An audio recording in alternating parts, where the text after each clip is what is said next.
What's up, y'all? So I have no intro because I have no intro, but in this video I did want to talk about the fear of being seen, as well as the other side of, of that fear, those people who are on the opposite end of the stick.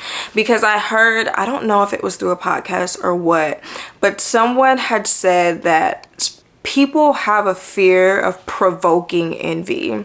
And for a long time, the things that I would do, I knew that I had a fear of other people's reaction, but I wasn't really understanding why. So to hear it have, I don't even know if that's the proper term, but to hear it in words kind of validated, what I was experiencing.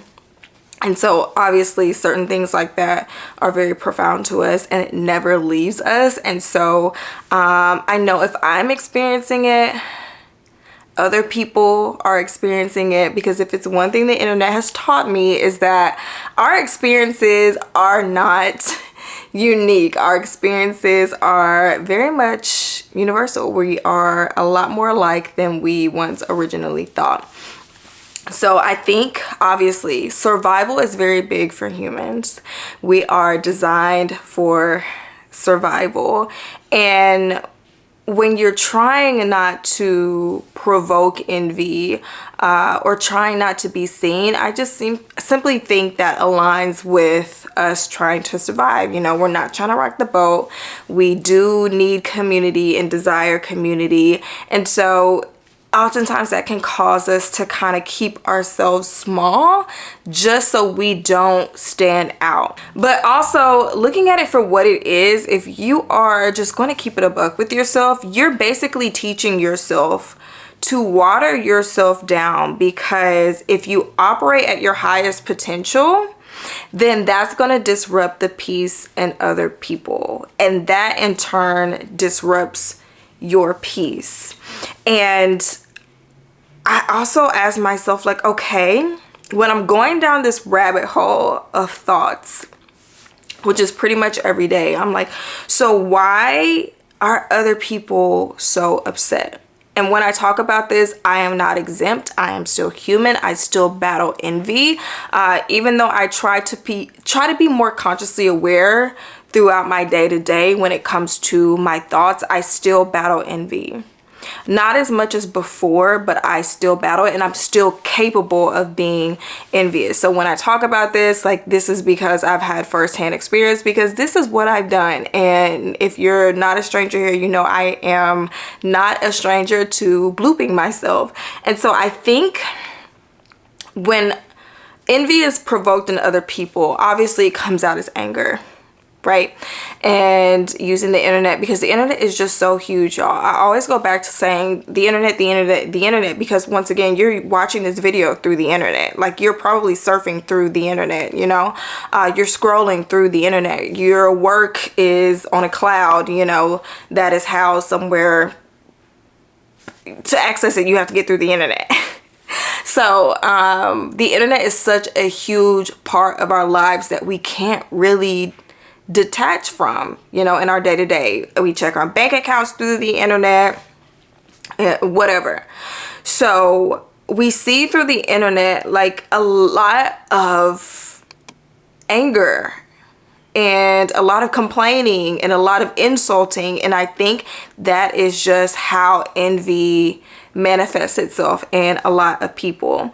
But I think when it is provoked in others, like, they are so upset because they see someone that has accomplished something that they have not accomplished or accomplished yet, that they have failed at. Someone has something that that person doesn't have, and maybe that person does want that, or maybe someone has accomplished something or has done something or gotten something, and the person has the same exact thing, but that other person got it easier. That other person didn't have to go through the trenches to get that.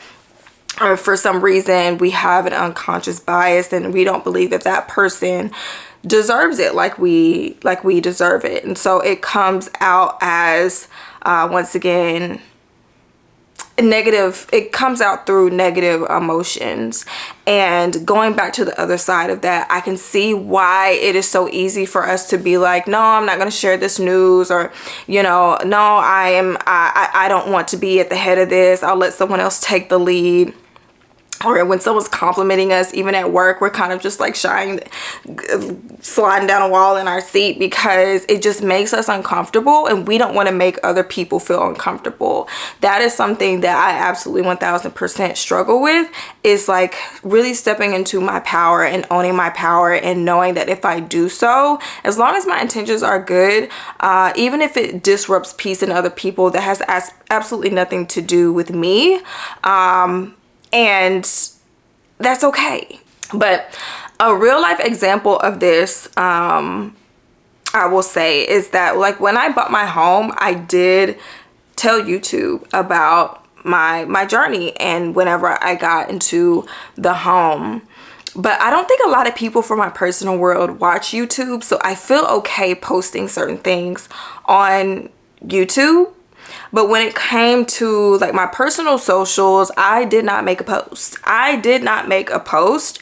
And that was because I did not want to upset other people. Like I knew I had in like specifically a loved one that was having some issues with their home.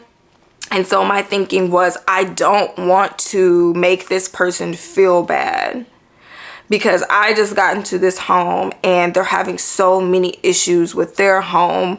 And I don't want these people to think that I'm rubbing it in their face because that this is something that they want to accomplish. And I don't want them to think that I think that I'm better than them.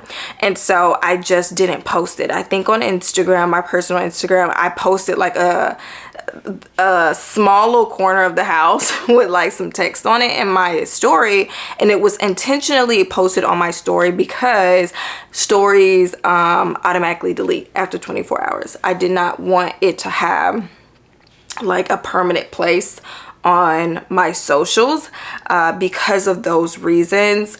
And sometimes like when you accomplish certain things, you don't have to be loud about it. I completely 1000% understand that. You don't have to shout from the rooftops what you did. As long as you are proud of yourself and you properly patted yourself on the back and sat still and have taken time to really absorb what it is that you have done, then I think that that's 100% okay. You know, if you don't shout out something, that doesn't mean that you're not proud of yourself, because there's a lot of people that are shouting things and they're not confident within themselves, and they're not happy with what they are accomplishing. And that can take a turn into you wanting to feel validated from other people. Like you have this need for validation because you're just not getting it from yourself. So I get that. I think the problem, it becomes a problem when you want to publicly be proud of yourself for something, whether it's online or through conversation with someone, and you have this anxious feeling creeping up whenever you think about sharing this news, whatever it is. And it's this feeling of like anxiety and guilt and yuckiness, because you're fearing how that other person might react. I think that's when it becomes a problem. I'm a very visual person, so the way that I make it make sense in my head, because I like to understand different people's perspectives, and I am not one for giving you a bunch of solutions anymore, because I don't have the answers. Like, I am not the creator. I'm not the divine. I don't have all the answers. My answers may change tomorrow. I'm very wishy-washy. I'm just going to be honest. I'm just here to express my thoughts, and I hope you express your thoughts too. And I think that when we really go deep into our thoughts, we could probably find a solution that works for us. And this is the only life that we're living. So, you know, that's good enough for me. But as I am thinking about it, I feel like sometimes being seen is like being put up on a cross, right?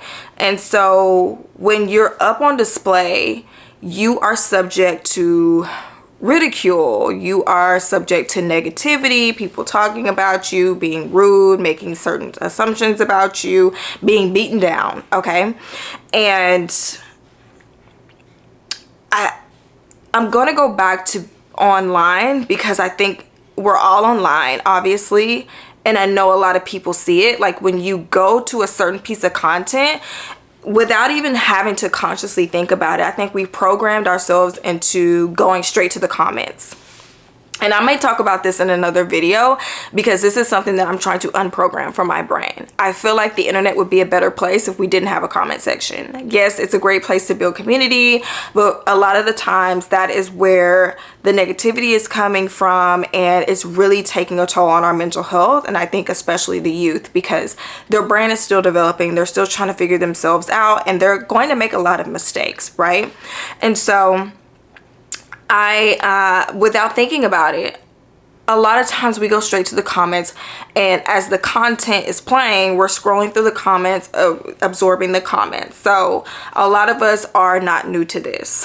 When you are being seen, it's like being put up on a cross, and you're subject to ridicule once again. And I've noticed, like, when someone is more underground, they are met with more positivity and encouragement.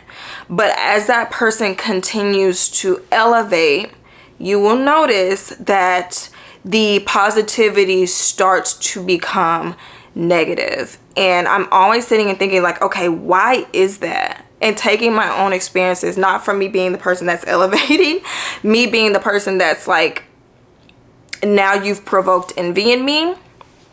I think that's because that person has surpassed the threshold that we've placed on them, and now we're uncomfortable with their success. We're uncomfortable with their, their elevation.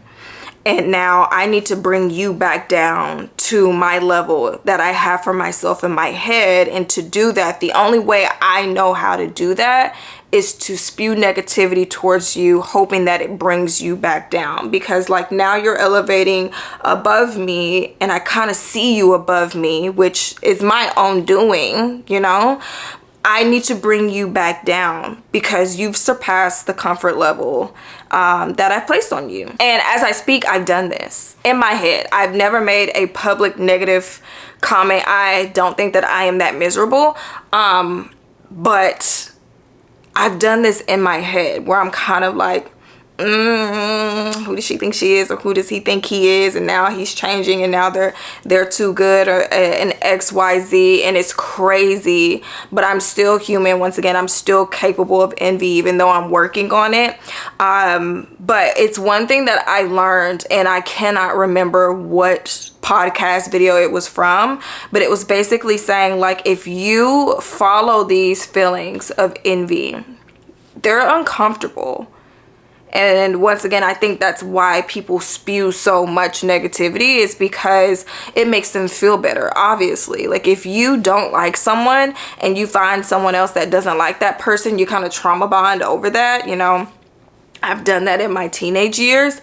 It makes you feel better. Like you feel better by bringing this person down, whether in your head or publicly. But once you follow those emotions and you sit with them, which sucks, it's going to lead you to what you really desire. Like you can really learn a lot about yourself, but it's going to require you to depart from your ego long enough to be able to do it. And I learned that once you sit with those emotions, it's going to convict you in certain places, because obviously if you're so upset that a certain person has accomplished something or they've been able to get something, that's telling you that you probably want to accomplish the same thing. Maybe you want to buy the same thing. Maybe you want your life to look similar to that person.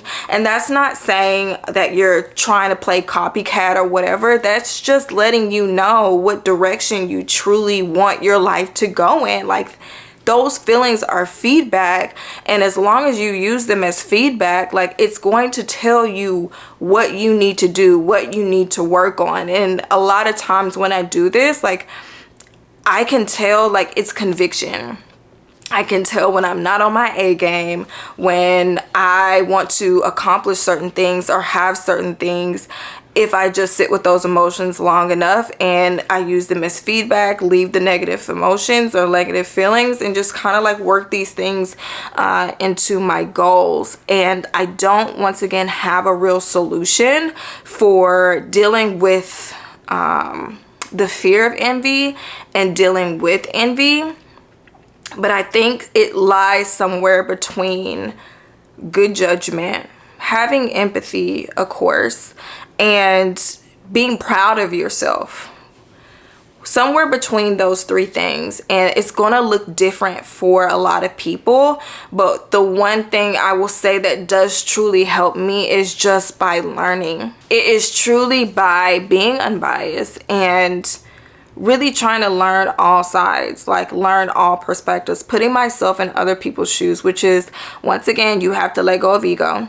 You know, if someone is acting negatively towards you, it's easier to just be like, F you, you know, you need to go work on yourself, yabba dabba doo. It's a lot harder to have empathy for that person and put yourself in their shoes and try to figure out, like, why is this person this way?